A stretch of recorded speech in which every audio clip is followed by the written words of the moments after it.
أعوذ بالله من الشيطان الرجيم. بسم الله الرحمن الرحيم. الحمد لله رب العالمين، والصلاة والسلام على رسوله وعلى آله وأصحابه ومن تبعهم بإحسان إلى يوم الدين. ثم أما بعد. الله سبحانه وتعالى madadi bilan bugun ikkinchi darsimiz. O'tgan darslarda Alloh subhanahu va taolo ayol xilqatini yaratgandagi ba'zi hikmatlar, mana bu ayollardagi ba'zi sifatlarni zikr qildik va darsimizning nomini mana shu muslima ayollarning kitob va sunnatda kelgan sifatlari haqida dars deb atagandik. Alloh taoloning kitobida kelgan ayollarning sifatiga qarasak, mana bu sifatni ayollarga xoslab zikr qilishdan oldin biz Qur'onni bir hikmatini tushunib olishimiz kerak. Alloh taolo Qur'onda ahkomlarni erkaklarga qaratadi. Qur'on ahkomlarini aksariga qarasak, erkaklar lafzi bilan kelar edi. Shuning uchun ham Asmo roziyallohu anhudan rivoyat qilingan o'sha aytdilarki, biz Rasululloh sallallohu alayhi vasallamdan so'radik. Ahkomlar faqat erkaklar haqida kelyapti. Ayollar demak Alloh subhanahu va taoloning nazdida shu darajada bir e'tiborsiz ekan, hattoki Alloh taolo ayollar haqida bir hukm nozil qilmadi. Laqad khibna va khasirna. Ayollar haqiqatda ziyon ko'rgan, haqiqatda Alloh huzurida biror nasibasi yo'q ekan ayollarni deb o'ksinganlarida Alloh subhanahu va taolo Qur'onda bir oyat nozil qildi. Innal muslimina wal muslimati wal mu'minina wal mu'minati wal qanitina wal qanitati was sodiqina was sodiqati ila oxiril oyat. Mana bu oyatda Alloh subhanahu va taolo albatta mu'min erkaklar va mu'mina ayollar, muslim erkaklar va muslima ayollar, qonit erkaklar va qonita ayollar deb 10 ta sifatni Alloh taolo zikr qildi. Bu 10 sifatni hammasida erkaklar va ayollar deb zikr qildi. Mana bundan bilindiki, Qur'onda ayol lafzi bilan hukm kelmaganligi ularni Allohning nazdida bir sharafi yo'qligi uchun emas edi. Qur'on mas'ul insonlarga qaratilgan kitob edi.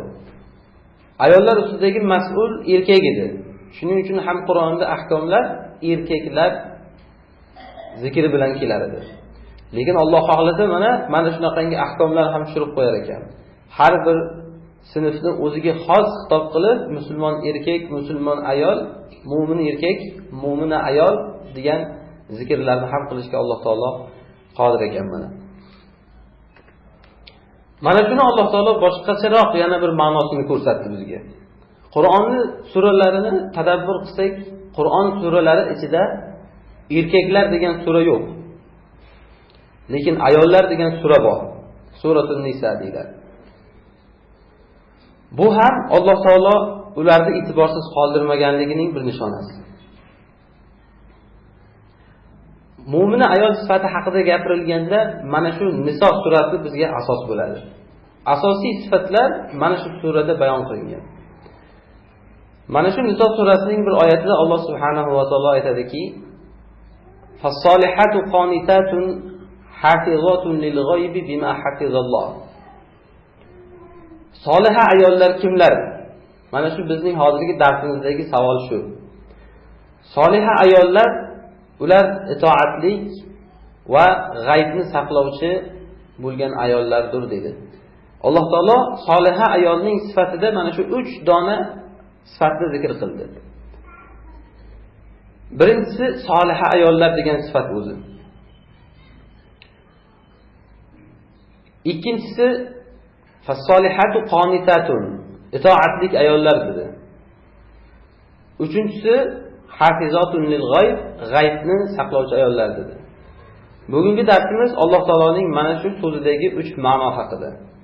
Soliha kim? Qanitat kim? Hafizat lil-g'ayb kim? Birinchi sifatga qarasak, Alloh taolo solihalar degan sifatni zikr qildi. Birinchi sifat ayol bilan Robbisi o'rtasidagi muomalaga bag'ishlangan. Demak, ayolning solihaligi birinchi o'rinda Robbisi bilan soliha bo'lishligiga qarab o'lchanadi. Soliha, solah yaroqlilik degani. Inson qachon solih deb nomlanadi? Ayol qachon soliha deb nomlanadi? Allohning huzurida nimagadir yaraydigan odam bo'lsa, o'sha odamni solih yoki soliha deyiladi. Demak, ayol solihaligining tarozisi birinchi o'rinda Allohning nazdida nimadir martabaga loyiqligidan belgilanadi. Mana shu solihalik martabasidan keyin Alloh taolo birinchi zikr qilgani qonitatun degan lafzni zikr qildi. Qonitatun biz buni tarjimada itoat qiluvchi deb tarjima qildik. Itoat albatta birinchi o'rinda Alloh subhanahu va taologa bo'ladigan itoat nazarda tutiladi. Va itoat faqat Allohga bo'lmasligi uchun Alloh taolo oyatda qonitatun lillah demadi. Allohga itoat qiluvchilar demadi. Faqatgina itoat qiluvchilar dedi. Demak, ayol kishining itoati faqat Allohgagina itoat bo'lish bilangina soliha bo'lib qolmaydi. Allohga itoatlik ayollar ko'p bo'lishi mumkin, lekin solihalar safiga kirmagan bo'ladi. Bunga bir dalil, bir ayol Rasululloh sollallohu alayhi vasallamning oldilariga keldi. Bu ayol Safvan ibn Muattil degan sahobiyning xotini edi. Mana shu ayol Rasululloh sollallohu alayhi vasallamning oldiga keldi. Ya Rasululloh, inna zawji yadribuni idza sallaytu wa yufattiruni idza sumtu wa la yakadu yusalli al-fajr hatta tartafi'a ash-shamsu. Safvan ibn Muattil mashhur sahobiy. Bu kishi haqida Rasululloh sollallohu alayhi vasallam chiroyli maqtovli so'zlarni aytganlar. Mana shu sahobiy Rasulullohning oldida o'tirganda xotini kelib aytayaptiki, ya Rasululloh, erim namoz o'qisam uradi dedi. Ro'za tutsam buzadi dedi. Va quyosh chiqquncha bomdodni o'qiy demaydi dedi. Rasululloh sollallohu alayhi vasallam hakim zot edilar. Safvonga qaradilar, haqqon ma taqul dedilar. Bu aytayotgan ayol aytayotgan gaplar rostmi dedilar. Shunda Safvan radhiyallohu anhu Rasulullohga aytdilarki, ya Rasululloh, amma qawluha yaghribuni idza sallayt. Namoz o'qisam uradi degan so'zi bu bir surani o'qiydi dedilar. Agar u suralardan bittasi bo'lsa, butun insoniyatga kifoya qiladigan suralar edi. Bu ayol o'shani o'qiydi kelib dedi. Ya'ni bu so'zning ma'nosi shuki, bir uzun surani o'qiydi. U sura butun insoniyatga o'qilsa, butun insoniyat malollanib qoladigan darajada uzun suralarni o'qiydi dedi. Ya'ni namoz o'qiganda shu darajada uzun namoz o'qimagin deb men uni urgan bo'lsam urgandirman dedi. Ulamolar bu hadisni yana boshqacharoq ma'noda tarjima qilishgan. U bir surani o'qiydi, u mening suram degan Safvan aytgan. Ya'ni men yoqtirgan sura. Unga doim aytganman, sen o'qima shu surani deganman. Buni men o'qiyman deganman. Shuning uchun agar u o'sha surani o'qsa men uni uraman dedi. To'g'ri, bu hadisdan oshishlik edi. Ya'ni Rasululloh sollallohu alayhi vasallam shuning uchun hadisning davomida agar Qur'on suralari 114 sura emas, bir dona sura bo'lganda ham butun insoniyatga kifoya qiladi deganlar. Ya'ni talashma surani deganlar. Surani talashma deganlar. Keyin ikkinchi so'zi bo'lsa, ro'za tutsam buzdiradi deganligi men yosh yigitman degan. Ro'za tutmagan kuni yo'q buni degan. Shuning uchun urgan bo'lsam urgandirman degan. Uchinchi so'zi bo'lsa, bomdodni quyosh chiqquncha o'qimaydi deganligi biz oila a'zolarimiz bilan shunaqangi insonlarmiz degan. Agar uxlasak, uyqumiz nihoyatda qattiq bo'ladi. Gohida bomdodga butun insoniyat uyg'otsa ham gohida turmaydigan darajada qattiq uxlaymiz degan. Shunda Rasululloh sallallohu alayhi vasallam mana shu kundan boshlab ayol kishi erining iznisiz ro'za, nafil ro'za ya'ni nafil ro'za tutishligini harom qildilar. Va Safvanning birinchi gapini uzrini qabul qilmadilar. Ya'niki bir surani o'qiydi, u mening suram degandagi uzrini qabul qilmadilar. Va uchinchi so'zi bo'lsa, bomdodni quyosh chiqqangacha o'qimaydi deganda, agar uxlab qolsang, turgan zahoting bomdodni o'qib ol dedilar. Bu so'zni ham qo'ymadilar.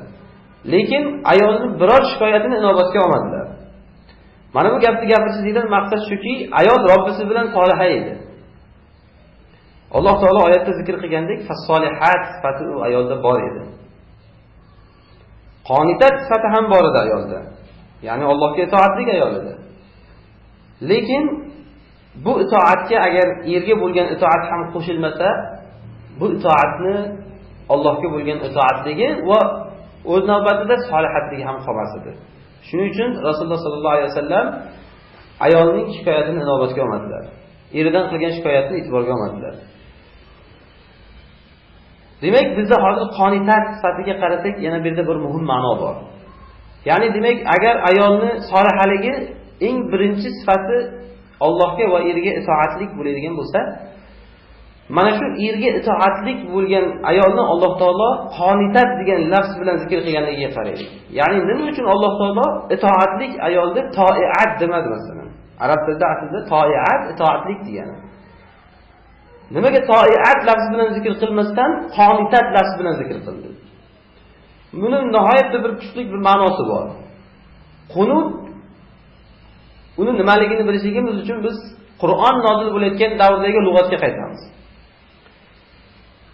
Sahobalardan bir sahobiy zikr qiladilar. Kunna natakallam fis solat. Biz islomning boshida namozda gapiraverardik. Ya'ni unda hali namoz hurmati qanaqa, namozni nimalar qilish kerak, nimalar qilmaslik kerak biz uni bilmasdik. Kunna natakallam fis solat hatta anzalallohu qawlahu wa qumu lillahi qanitin. Biz namozda gapiraverardik, keyin Alloh taolo o'zining so'zini tushirdi, Allohga qonitin holda turinglar degan so'zini tushirdi.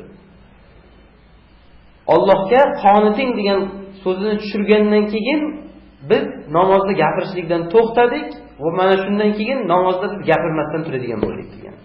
Demak, mana bu sahobiyning so'zidan bilyapmizki, qunut asli Qur'on nozil qilinayotgan zamonda uning ma'nosi sukut degani. Biz namozda gapiraverdik, keyin Alloh taolo qumu lillahi qonitin degan oyatni tushirdi. Allohga qonitin holda turinglar namozda. Ya'ni sukut qilgan holda namoz o'qinglar. Gapiravermanglar namozda degan so'zni tushirdi. Mana shundan keyin namozda sukut qiladigan bo'lib turdik deydi.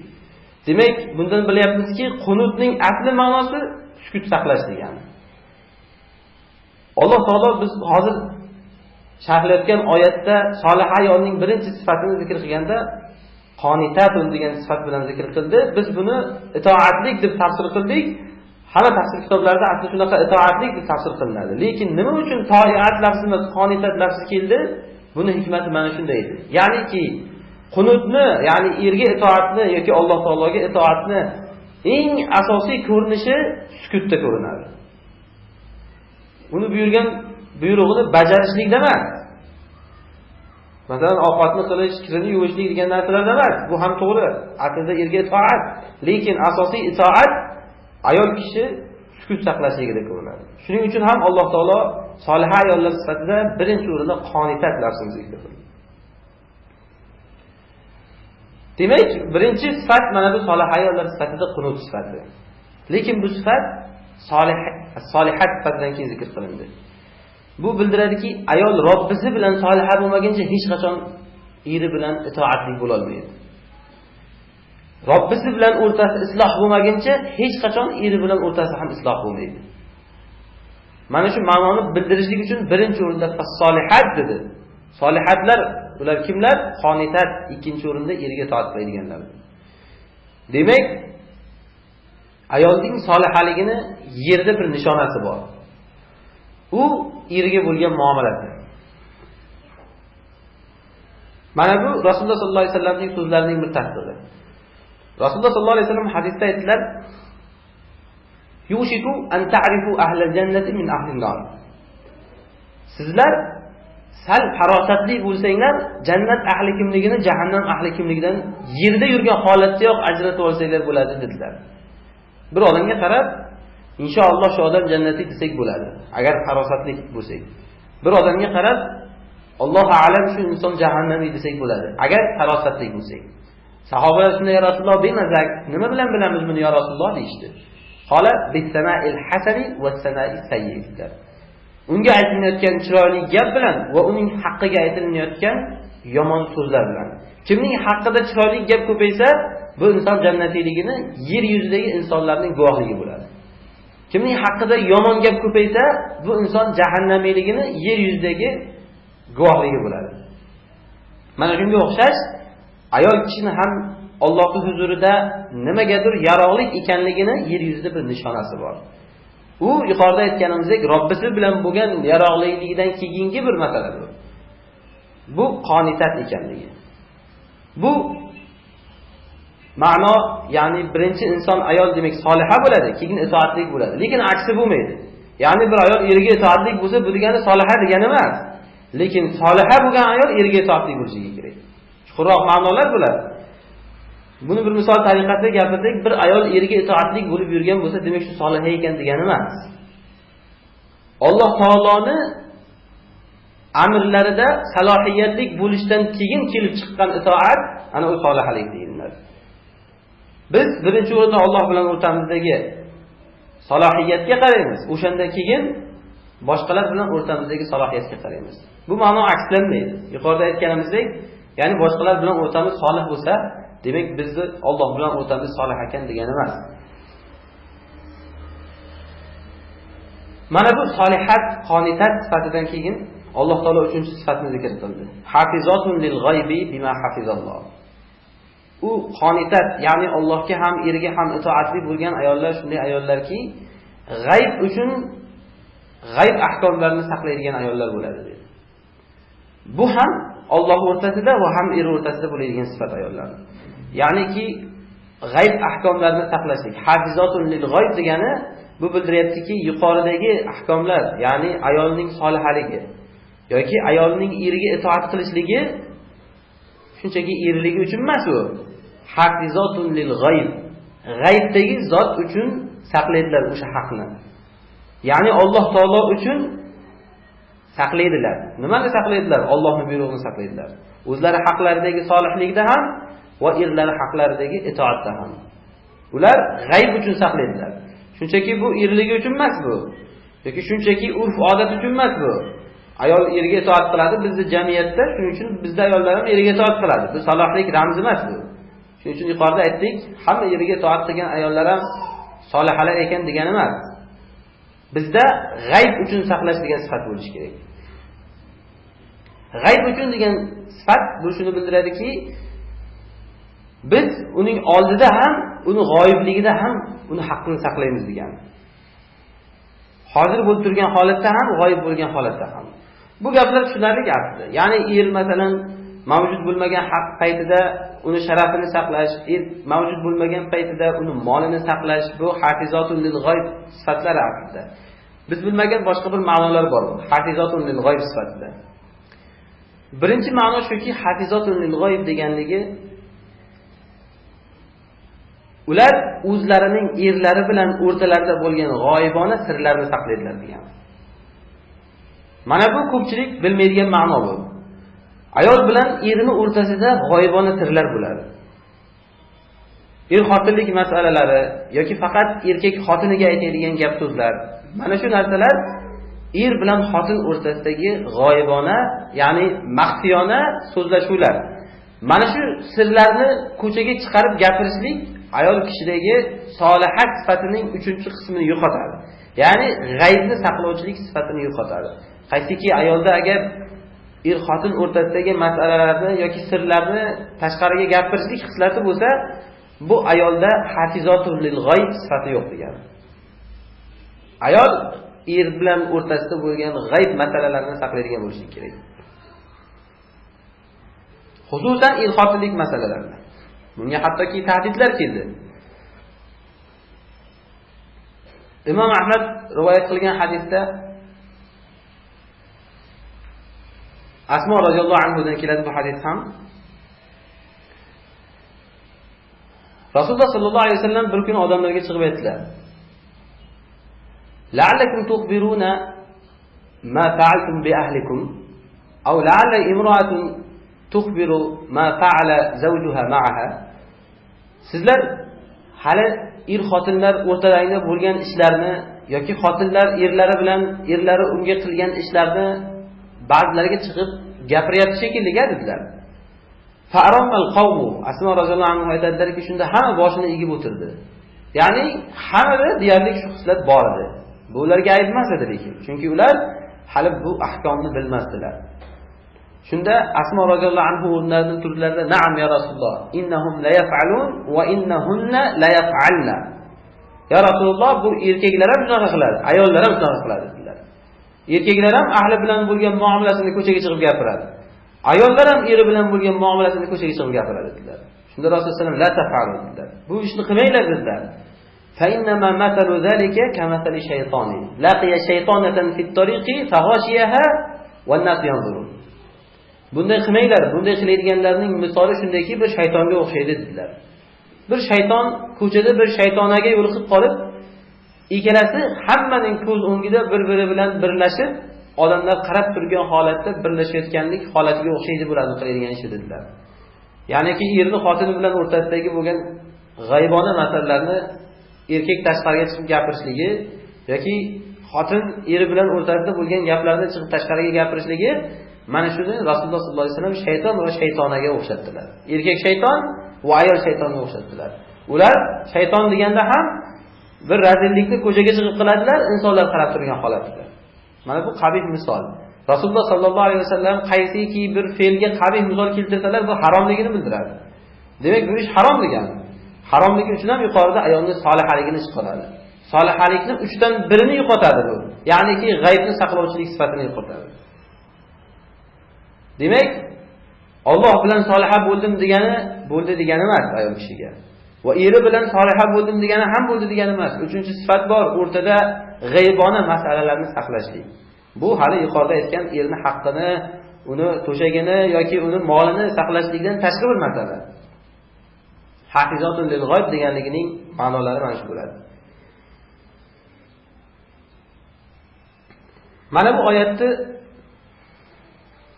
yana bir chuqurroq ma'nolariga qarasak, Alloh subhanahu va taolo oyatda fas-solihatu qonitatun hafizatun lil g'aybi bima hafizalloh vallati takhafuna nushuzahunna deb oyatning davomida aytadiki, solihalarning yuqoridagi sifatlarini zikr qilgandan keyin agar qaysiki ayolning nushuzidan qo'rqsanglar, nushuz ya'niki yuqorida aytgan Allohga va eriga bo'lgan itoatsizligidan qo'rqsanglar deydi. Bu oyatning davomiga cho'ng'ilmoqchi emas, chunki oyatning davomi erkaklarga tegishli hukm bu. Bu oyatda hozir bizga kerakli joyi, Alloh taolo ayollarni ikkiga taqsimlayapti. Solihalar bor, nashizatlar bor. Nashizat arab tilida nashaza degani qipalik degani. Yerni bir tekis qismidan agar bir qismi balandroq bo'lib qolgan bo'lsa, mana shu joyga nashiz deyiladi. Demak, agar ayol soliha bo'lmasa, qonitat bo'lmasa, hafizat lil g'ayb bo'lmasa, ya'ni bular hammasi bir turkum ayollar. O'z-o'zidan boshqa sinfdagi ayollar safiga kirib qoladi, bu nashizat ayollar safiga kirib qoladi. Nashizat o'sha tip-tekis yerning bo'rtib chiqqan bir tepaligiga o'xshagan, hammadan ajragan ayol bo'lib qoladi. Bu va'id ostidagi ayolga aylanadi. Endi Alloh taolo ayollarni ikkiga taqsimlaganda shuning uchun ham aytmoqchimizki, o'rtada qolib ketgan ayol zoti yo'q bu yerda. Yo soliha bo'ladi ayol, yo nashizat bo'ladi. Erkaklar ham shu aslida. Yo solih bo'ladi, yo solih bo'ladi. O'rtada qolib ketadigan odam yo'q. Biz Alloh taologa qarab yurganimizda, ya'niki iymon keltirganimizda Alloh taologa qarab yo'lni boshlaganmiz. Bu yo'l shunaqa yo'lki, go'yoki tepalikka qarab chiqib ketiladigan yo'l. Bu yo'lda inson agar oldinga qarab yurib turmasa, o'zidan orqaga qarab ketadi. O'rtada to'xtab turishlik yo'q. Shuning uchun kim agar o'zining hayotini tekshirganda kundalik yumushlarida solih yoki solihalikka qarab yurish bo'lmayotgan bo'lsa, bu bilaversinki, inson o'zidan solihalikka qarab yoki nashizatlikka qarab inson ketayotgan bo'ladi. O'rtada to'xtab turadigan odam yo'q, erkak bo'lsin, ayol bo'lsin. Alloh subhanahu va taolo mana shuni o'zining boshqa bir so'zida Naziron lil bashar liman sha'a minkum an yataqaddama aw yata'akhkhar. Bu Qur'on, bu payg'ambar alayhisalom insonlarga ogohlantiruvchi xolos deydi. Kimga ogohlantiradi? Liman sha'a minkum an yataqaddama aw yata'akhkhar. Sizlardan Alloh sari ildamlamoqchi bo'lganlar uchun yoki Allohdan orqaga qarab qochmoqchi bo'lganlar uchun deydi. Mana bunda ham bildimki, inson zoti iymonga kirdimi, erkak bo'lsin, ayol bo'lsin, Alloh sari intiladi yoki orqaga qarab qochadi. O'rtada qolib ketgan martaba yo'q. Liman sha'a minkum man yataqaddam aw yata'akhkhar. Yo oldinga qarab yurishimiz kerak, yo orqaga qarab yurishimiz kerak. Kim to'xtab turdim deb o'yladimi, bilaversinki orqaga qarab ketyapti. Kundalik yumush ichida insonni solih amallari ko'payishda davom etmasa, bir xil martabada ushlab turishning imkoni bo'lmaydi bu martabani. Men kechagi kundagidek iymondaman deya olmaydi hech kim. Agar kechagi kundagidan ziyodroq amal qilmagan bo'lsa. Kim kechagi kundagidek amal qilib, men kechagidek iymondaman desa, demak u orqaga ketgan degani. Alloh subhanahu va taolo buni boshqa bir so'zda وَلَقَدْ عَلِمْنَا الْمُسْتَقْدِمِينَ مِنْكُمْ وَلَقَدْ عَلِمْنَا الْمُسْتَأْخِرِينَ deydi. Biz sizlardan oldinga qarab ketayotganlarni ham bilib turamiz, orqaga qarab ketayotganlarni ham bilib turamiz deydi. Bu ham yuqoridagi ma'no. Demak, Alloh taolo hozir Niso surasidagi ushbu oyatda ayollarni ikkiga taqsimlaganligi uchun zikr qilyapmiz buni. Solihatlar bor, nashidatlar bor. Agar ayol kishi solihat, to'at va hafizat lil g'ayb sifatlarida tura olmayotgan bo'lsa, o'zida nashidatga qarab ketayotgan bo'ladi. Bu oyatni yana bir ma'nolariga qarasak, Alloh subhanahu va taolo fas-solihatu qonitatu hafizatu lil g'ayb. Mana shu 3 sifatni biz sharhlayveramiz.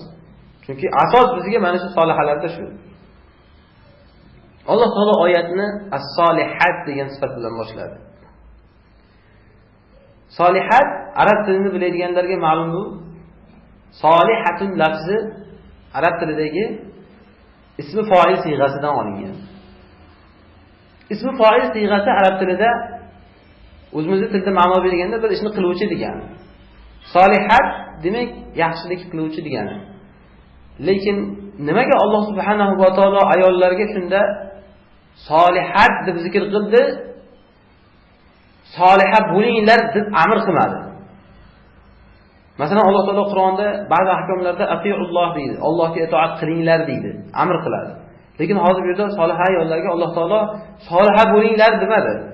Yoki ikkinchi sifatda qonitat degan sifatda erlarga itoat qiluvchi yoki robbilariga itoat qiluvchilar dedi. Allohga va erlaringga itoat qilinglar deb amr qilmadi. Uchinchi sifatda ham hafizot ism fa'il siyg'asida keltirdi. G'oyibona haqlarni saqlovchilar dedi.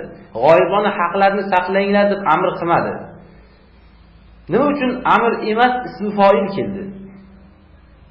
Birinchi buning ma'nosi shuki, yuqorida aytganimizdek ism fa'il arab tilida inson o'z ixtiyori bilan qilsa ham, tark qilsa ham bo'ladigan ishlariga ism fa'il siyg'asida ism yasaladi. Inson ixtiyori bilan qilishligi va xohlasa qilmasligi mumkin bo'lgan narsalarda ism fa'il ishlatiladi. Masalan, insonning tabiiy sifatlarida ism fa'il zikr qilinmaydi. Bir ayol chiroyli bo'lsa, unga jamilatun deyilmaydi. Uni o'zi arab tilida ma'lum bo'lgan o'zining bir siyg'asi bor, uni sifat mushabbaha deyiladi.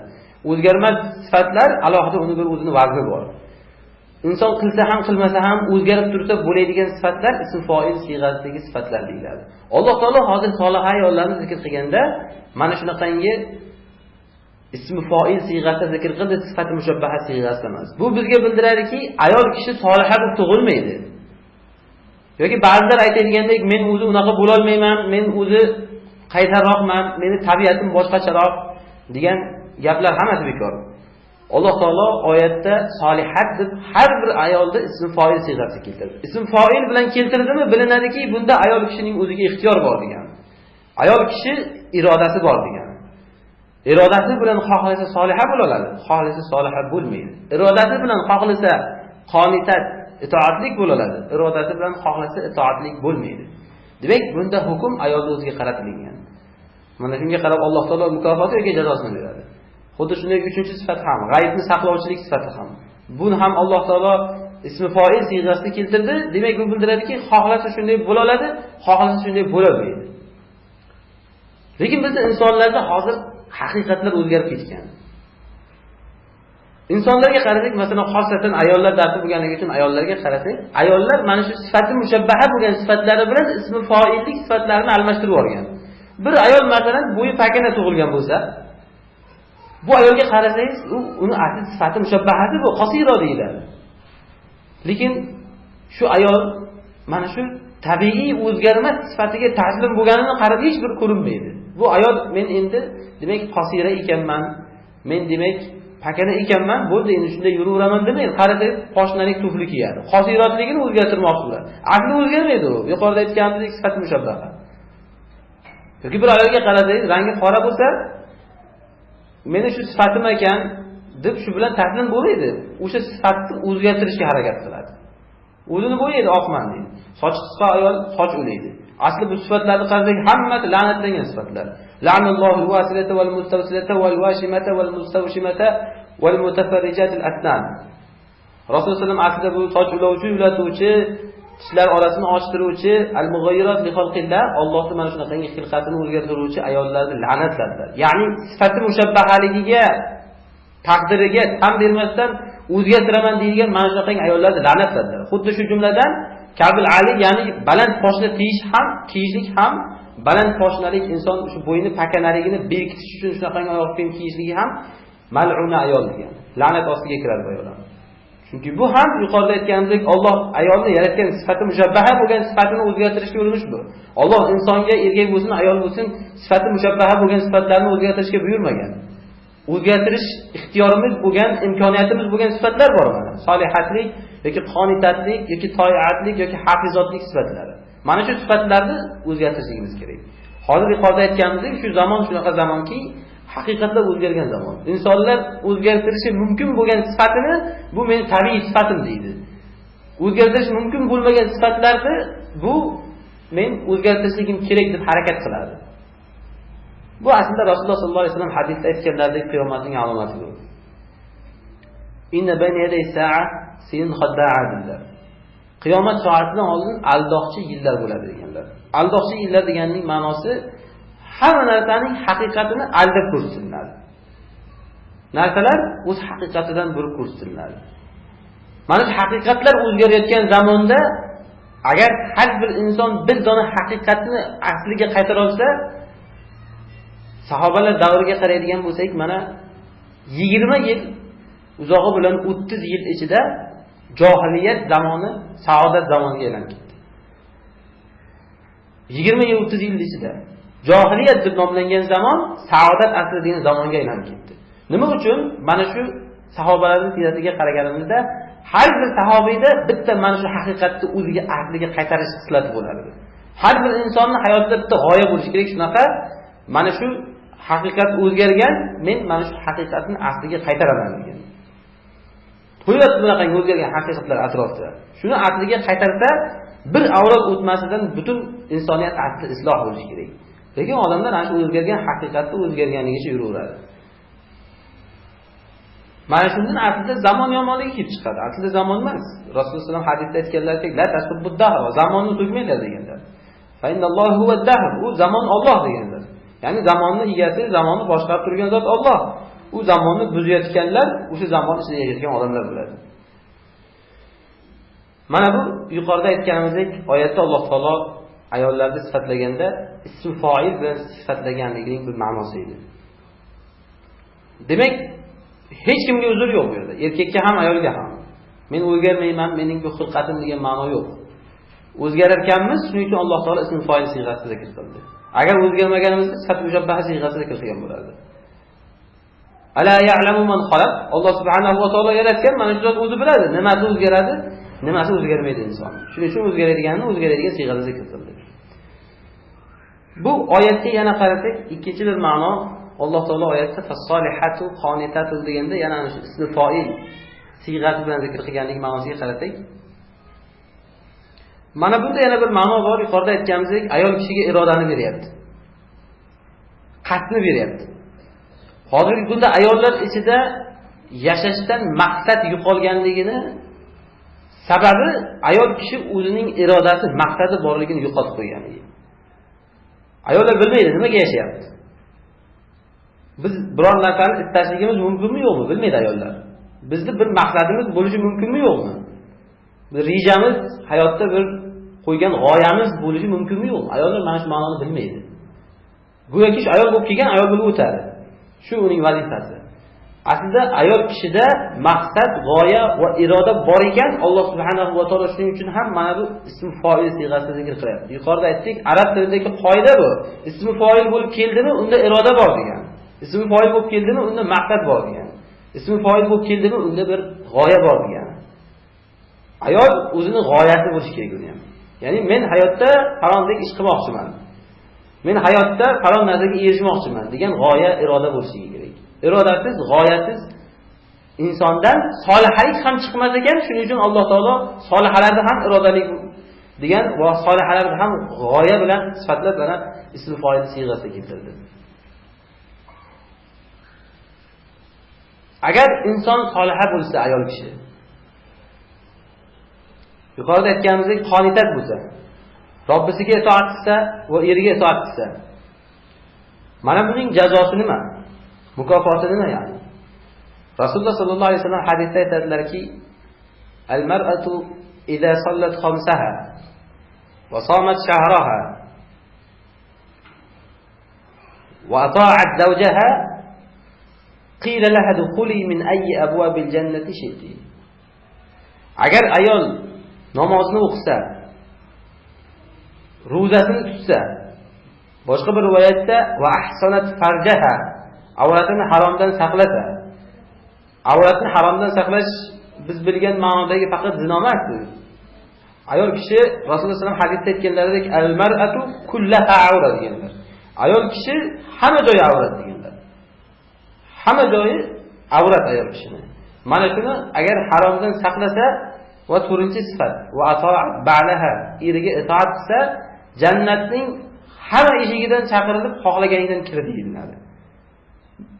Sifatlar 4 ta dona sifat aslida. Yuqorida Alloh taolo oyatda aytgandek 3 dona sifatni zikr qildi. Bu yerda ham 4 dona sifat. Hadis bilan oyat deyarli bir xil ma'noda. Namozini o'qisa, ro'zasini tutsa, buni solihaligidan. Farzini saqlasa va eriga itoat qilsa, buni uning toiatligi va hafizat lil g'oybligidan. Allohga va eriga itoatligi va g'aybdan ham uning haqqini saqlovchi ekanligidan. Agar shunday qila bilsa, ana shu 4 sifatning ortidan unga jannatni xohlagan eshigidan kirgin deb chaqiriladi dedilar. Bu martaba jannatning xohlagan eshigidan kirgin degan martaba hammaga beriladigan martaba emas bu. Hattoki erkaklarga ham bu martaba va'da qilinmadi ba'zi suratlarda. Masalan, Rasululloh sollallohu alayhi vasallam aytdilarki, jannatda bir eshik bor dedilar. Ismi Rayyon dedilar. Unga faqat ro'zadorlar kiradi dedilar. Demak, jannatga kirishda insonlar qaysi amali ko'p bo'lsa, mana shu amali bilan o'sha jannatning shu amaliga bog'langan eshigidan chaqiriladi. Ro'zadorlar uchun Rayyon degan eshik bor. Undan ro'zadorlar chaqiriladi. Namoz o'qiydiganlar uchun boshqa bir eshik bor. Undan namozxonlar chaqiriladi. Ya'ni bunda namoz o'qiydigan, ro'za tutadigan deganda farzlardan tashqari albatta. Nafl shunaqangi ishlarni ko'paytiradiganlar nazarda tutilyapti. Lekin ayol kishi agar bu yuqoridagi 4 ta ishni qilsa, jannatning 8 eshigini hammasidan chaqiriladi deyaptilar. Bu haqida yana bir imkoniyat berdi Rasululloh sollallohu alayhi vasallam bizga. Ya'ni jannatning hamma eshigidan chaqirilishligimizga yana bir imkoniyat bor. Rasululloh sollallohu alayhi vasallam hadisda aytdilarki, "Man anfaqa zawjayni fi sabilillah qalat lahu khazanatul janna ay ful halumma aw du'iya min abwabil jannati kulliha." Kim agar Alloh yo'lida 2 juft narsa sadaqa qilsa, Alloh yo'lida, jihad yo'lida degan. 2 juft narsa, ya'niki har bir narsaning komil suratini sadaqa qilsa degani. Bir erkak, bir ayol qo'y masalan. Bir erkak, bir ayol mol masalan. yoki bir juft kiyim masalan, oyoq kiyim yoki bir juft har qanday boshqa narsa.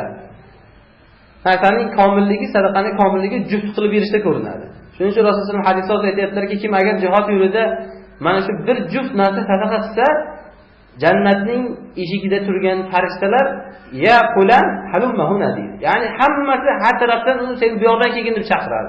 Hamma eshigidan chaqiriladi. Shunda bu hadisni eshitgan Abu Bakr roziyallohu anhu aytganlar, ya Rasululloh, zakallazi la tawa alayhi. Bu odam shunaqa odam ekanki, jannatning 8 eshigidan chaqirib turilsa, hech bir bu odamga demak halokat yo'q ekan. Jahannamdan qutuldi ekan bu odam. Jannatning 8 eshigi ochiq unga. Hamma joydan chaqirilyapti. Farishtalar meni bu yoqdan kelgan, bu yoqdan yaxshiroq deb chaqirib turibdi. Deganda Rasululloh sollallohu alayhi vasallam Abu Bakrga qarab aytganlarki, arju an takuna minhum deganlar. Men umid qilaman sen ham o'shalardan bo'lishligingni deganlar. Demak, Abu Bakr Siddiq radhiyallohu anhu ga umid qilingan sifat bu. Jannatning 8 eshigidan chaqirilishlik. Ayollarga osonlashtirib berildi mana bu. 4 sifat bilan. Namozini o'qisa, albatta Alloh Rasululloh istagandek o'qiydi. Bu behudaga emas bu ma'no, ya'ni namozni o'qisa deganligi. Chunki ayollarda doim uyda o'tirishlik bo'lganligi uchun yoki jamoatga chiqib namoz o'qish bo'lmaganligi uchun e'tiborsizlik bo'ladi namoz masalasida ayollarda. Ikkinchisi ro'zasini tutadilar, farz ro'zani. Bu ham asli ayol kishiga mashaqqatli. Homilador bo'ladi, emizadi, boshqa qiladi. Alloh o'zi bergan holatlar bor, lekin o'sha bilan keyin qazosini tutish ham izdan chiqadi, shu bilan inson hayotdan o'tib qo'yadi. Mana shu jihatdan ayollarga mashaqqat bor edi. Shuning uchun ikkinchi sifat ro'za deyildi. Uchinchi sifat va ahsanat farjaha. Farjini saqlatadi. Ya'ni butun mutlaqo avratini. Yuqorida aytganimizdek, hamma avratini saqlasa. Bu avratni saqlashlik Alloh subhanahu va taolo kamolatga yetgan ayollarning eng sayyidasi Maryam onamiz haqida gapirganda birinchi o'rinda shu sifatni zikr qilgan. Ayol kishining solihaligi demak shunga qarab o'lchanadi. Vallati ahsanat farjaha zikr qilgan. Avratini saqlagan Maryam ham zikr qilgan. Birinchi zikr qilgan sifat mana shunday edi. Keyin oxirida esa va kanatna qonitin degan kishi. U qonitinlardan edi degan. Yuqorida aytganimizdek, itoat qiluvchilardan edi. Robbisiga itoat qiluvchilardan edi. Maryam ayol edi. Lekin Alloh subhanahu va taolo oyatga qarasak, va kanat minal qonitin deyapti. Minal qonitat demayapti. Ya'ni erkaklar safiga qo'shib yuboryapti. Demak, erkaklar nimaga erishsa, ayol kishi ham qonitatlik bilan shunga erisha oladi degan. Bu yuqorida aytganimizdek, ayol kishining g'oyasi, irodasi bo'lishiga qarab. Alloh taolo Maryam onamizni hozir erkaklar safidan deb zikr qildi. Asli erkak emas bu kishi. Minal qonitin deyapti. Bu hadisdagi 4-sifat va to'at ba'laha, eriga toqsa dedilar. Chunki jibilli surat hammada bir-biriga itoat qilishga, erkak bo'lsin, ayol bo'lsin, boshqaga bo'ysunishlikda hammada ham shu yoqimsizlik tuyg'usi bor. O'shani yengganligi uchun Rasululloh sollallohu alayhi vasallam hozir 4-sifat mana shunday qilsa jannatning hamma eshigidan chaqiriladi deb zikr qilyaptilar. Mana bu yuqorida aytganimdek Abu Bakr Siddiqdek kishiga Rasululloh sollallohu alayhi vasallam men sen mana shulardan bo'lishligingni umid qilaman degan sifatlar edi.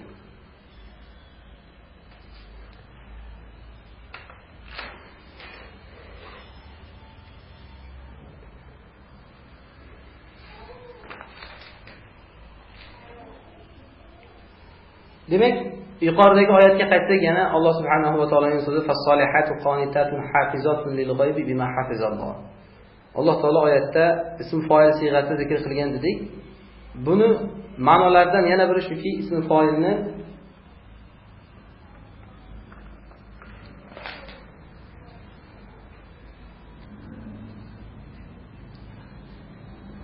Alloh taolo yuqorida aytganimizdek oyatni ayollarga amr qilmadi.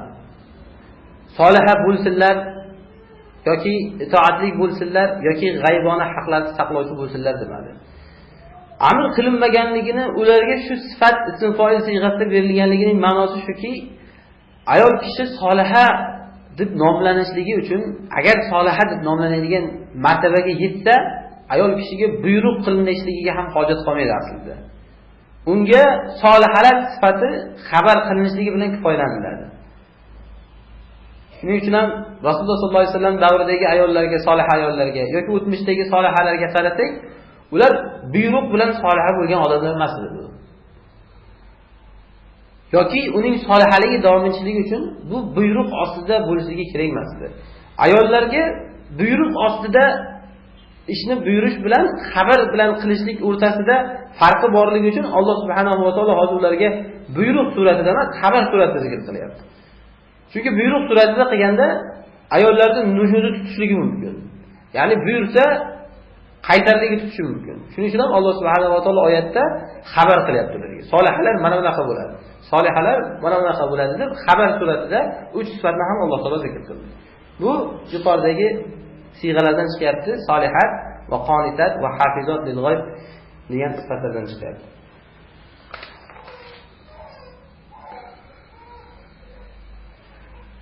Demak, mana bu oyatlarning ma'nolari Alloh subhanahu va taoloning so'zida hozir biz yuqorida oyatni o'rtasidan o'qidik. Fas-solihatu qonitatun hafizatun lil g'aybi bima hafizalloh. Bu oyatning boshiga qarasak, Alloh taolo oyatning boshida ar-rijalu qawwamuna 'alan nisa'i bima faddallohu ba'dahum 'ala ba'd va bima anfaqu min amwalihim. Erkaklarni haqlarini zikr qilgandan keyin Alloh taolo ayollarning haqlarini zikr qilishga o'tgan.